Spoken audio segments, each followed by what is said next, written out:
In this video, we'll discuss demand-controlled ventilation and the controls used to manage the ventilation air. We'll review the ASHRAE standard 62.1 ventilation and 90.1 energy and how they relate to ventilation. We'll show you how to use the standards to calculate the required ventilation air rate, CFM, for a space.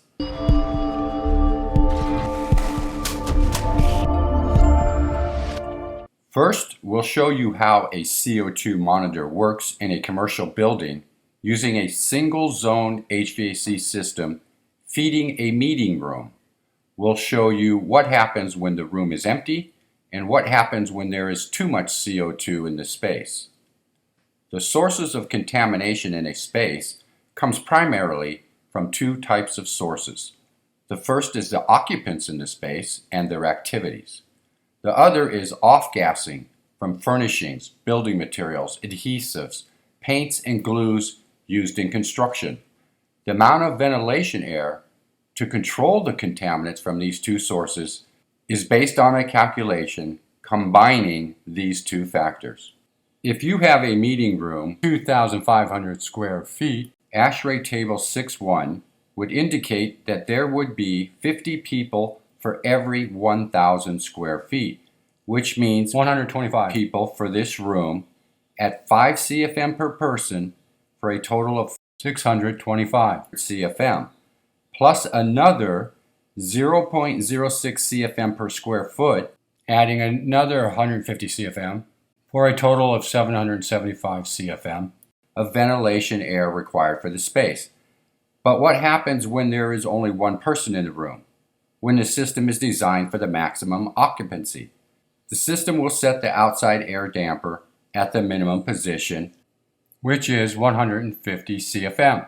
The indoor CO2 sensor reads 800 parts per million, which is 400 higher than the outdoor CO2 reading of 400 parts per million. The world's average outdoor CO2 level is around 418 parts per million.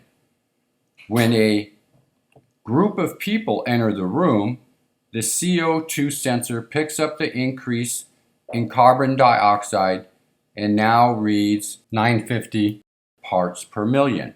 This information is sent to the main controller, which sends a signal to the outside air damper to open proportionately. Now the outdoor air damper opens wider and 250 CFM is entering the meeting room. More people enter the meeting room, causing CO2 levels to increase, which now reads 1100 parts per million. The same scenario occurs. A message is sent to the controller, and the outside air damper is again proportionally opened to accommodate the increase in CO2 levels. The outdoor air is now 375 CFM. Again, more people enter the room and the CO2 monitor picks up the increase in CO2 levels to 1250 parts per million and causing the outside air damper to open further, sending 500 CFM of ventilation air into the space. Another group of people attend the meeting and the CO2 level reaches 1400 ppm. Outside air damper opens to maximum setting based on ventilation calculation of 775 CFM. If additional people keep coming and the CO2 level reaches 1500, an alarm is set off, warning the occupants of an unhealthy level of CO2 in the room. Remember that this alarm can be set at a lower level. This was just an example. We would hope that the ventilation air would be able to dilute the CO2 levels as designed without having to reach an alarm level. But if the outside air damper or its actuator weren't functioning properly, this would give you an early warning. For ventilation purposes, ASHRAE 62.1 Table 6.1 lists various airflow rates required per person based on occupancy type. In a gym, a rate of 20 CFM per person is required, and in a meeting room, it's 5 CFM per person. The discrepancy is based on the anticipated activity level. In a meeting, people are inactive, most likely sitting in a chair, while in a gym, people are exercising, strenuously exerting themselves, raising their activity level, and giving off more carbon dioxide.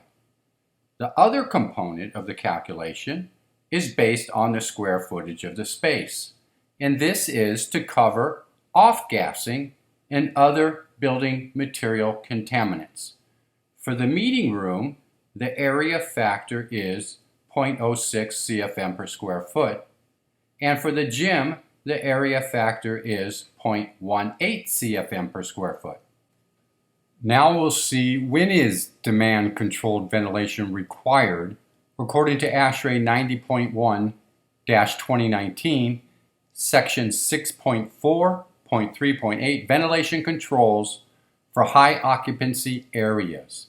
Demand-controlled ventilation, DCV, is required for spaces larger than 500 square feet and with a design occupancy for ventilation of equal to or greater than 25 people per 1,000 square foot of floor area and served by systems with one or more of the following.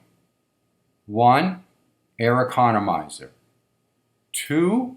Automatic modulating control of outdoor air. And 3. Design outdoor airflow greater than 3,000 CFM. The benefits of using demand-controlled ventilation are 1. Improved health and employee satisfaction. 2. Better indoor air quality with accurate CO2 monitoring. 3. Reduction in energy use. 4. Reduction in operating and maintenance costs. And 5. Increased energy efficiency. If you like that video, please give it a thumbs up and subscribe to our channel. Thank you.